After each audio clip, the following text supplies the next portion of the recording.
Arrest చేయడం జరిగింది. ఇది అంతా కూడా ఒక ప్లాన్డ్ గా, ఒక ప్రీ ప్లాన్డ్, మరి అలాగే ఒక ఫ్యాబ్రికేటెడ్ చేసి ఈ కుట్రని ముందుకు తీసుకొని పోవడం జరిగింది. కావాలని రాత్రి ఒక కార్యకర్తను, గిరి అనే కార్యకర్తను, ఒక 15 మంది టీడీపీ కార్యకర్తలు ఆ అబ్బాయి ఇంటికి వెళ్లి అతన్ని కొట్టడం జరిగింది. అతన్ని కొడుతున్నప్పుడు భయం వేసి ఎమ్మెల్యే గారికి కాల్ చేసి, అన్నా నన్ను వీళ్ళు చంపడానికి వచ్చారు, మీరు రండి, నన్ను రక్షించండి అని కార్యకర్త ఎమ్మెల్యే గారికి కాల్ చేస్తే ఎమ్మెల్యే గారు ఆయన హడావుడిగా అలాగే బయలుదేరి వెళ్ళడం జరిగింది. మరి ఆయనకి నచ్చ చెప్పి అలాగే ఎవరైతే అటాక్ చేశారో వాళ్ళకి కూడా సర్ది చెప్తామని అక్కడికి వెళ్ళడం జరిగింది. మరి ఈ సమయంలో ఎవరో కావాలని అద్దాలు పగలగొట్టడం, ఆ అద్దాలు పగలగొట్టినవి ఆ సీసీటీవీ రికార్డ్స్ కూడా ఏది లేకుండా వాళ్ళు ఒక ఫ్యాబ్రికేట్ చేసే దానికోసం ఇవన్నీ కూడా ముందే ప్లాన్ గా ఉన్నారు. మరి ఎమ్మెల్యే తమ్ముడు గారు కూడా వెళ్ళినప్పుడు ఎమ్మెల్యే తమ్ముడు గారిని మరి ఆయన చెయ్యి విరగొట్టిన దానికి ఎమ్మెల్యే గారు అందరూ కలిసి పోలీస్ స్టేషన్ కి వెళ్తే పోలీస్ కేసు రికార్డ్ చేయడానికి పోలీస్ స్టేషన్ లో ఎవరు లేరు. చాలాసేపు కూర్చుని ఉన్నారు ఎమ్మెల్యే గారు.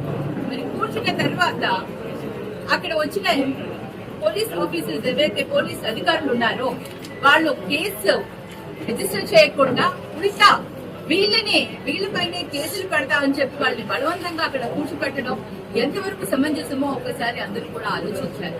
అంటే ఎంత బాగా ఇక్కడ మనం చూస్తుంటే అర్థమవుతుంది. ఈ ప్లాన్ గా ఎమ్మెల్యే గారిని ఇరికించాలి, భయాందోళనలకి గురి చేయాలి అన్న ఒకే ఒక దాంతో వాళ్ళు ఈ విధంగా, అంటే వైఎస్ఆర్సీపీ పార్టీకి ఆదరణ ఉంది, వైఎస్ఆర్సీపీ పార్టీ కార్యకర్తలని భయాందోళనకి గురి చేస్తే అందరూ కూడా చెల్లాచెదరవుతారు అన్న ఒక ఆలోచనతో ఈ విధంగా చేయడం జరిగింది.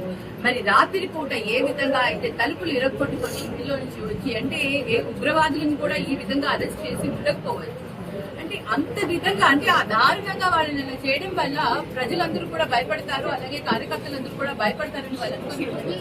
కానీ వైఎస్ఆర్సీపీ పార్టీ కార్యకర్తలు చాలా బలమైన కార్యకర్తలు, దేనికి భయపడరు, ఎటువంటి దానికి కూడా వాళ్ళు ముందురు, దేనికి కూడా వాళ్ళు ఇది చేయరని ప్రతిదాన్ని ఫేస్ చేస్తారు. మరి ఈ రోజు ప్రజాస్వామ్యం ఉందా లేదా అనే విధంగా ఏదైతే అధికారులు కానివ్వండి, మరి పరిపాలన అందిస్తున్న కూటమి ప్రభుత్వం కానివ్వండి, ప్రతి ఒక్క దగ్గర కూడా ఈ విధంగా పరిపాలన అందిస్తున్నారు. ఇది నిజంగా ప్రజలందరూ కూడా గమనిస్తున్నారు. రాబోయే ఎలక్షన్ లో మీకు తప్పకుండా బుద్ధి చెప్తారని అందరికీ కూడా తెలియజేస్తున్నాను. అంతేకాకుండా ఈ రోజు చాలా సేపు ఎమ్మెల్యే గారిని, వాళ్ళ కొడుకుని, ఆ 15 మంది కార్యకర్తలని కూర్చోపెట్టి ఎందుకు అరెస్ట్ చేశారు, ఏ కేసులు పెట్టారో కూడా చాలా వరకు వాళ్ళకి చెప్పలేదు. ఇందాకనే రిలీజ్ చేశారు ఏ కేసులు పెట్టారు ఏంటి అనేది. అసలు ఈ అట్రాసిటీ కేసెస్ అన్ని కూడా కావాలని దెబ్బలు తిన్న మా వాళ్ళ పైన పెట్టడం ఏంటో కూడా ఇప్పటికీ కూడా ఎవరికి అర్థం కావట్లేదు. ఇంకా మా వాళ్ళు ఏదో చేశామని లేని దాన్ని కూడా సృష్టించి చాలా దారుణంగా చేయడం, ఇది తీవ్రంగా ఖండిస్తున్నాము. వైఎస్ఆర్సీపీ పార్టీ తరఫున చాలా తీవ్రంగా ఖండిస్తున్నాము. రాబోయే రోజుల్లో ప్రజలు తప్పకుండా మాకు న్యాయం చేస్తారు. ప్రతి ఒక్కరు కూడా అన్యాయంగా ఏదైతే చేస్తున్నారో వాళ్ళందరికీ కూడా తెలియజేస్తారని మేము తెలియజేస్తాం.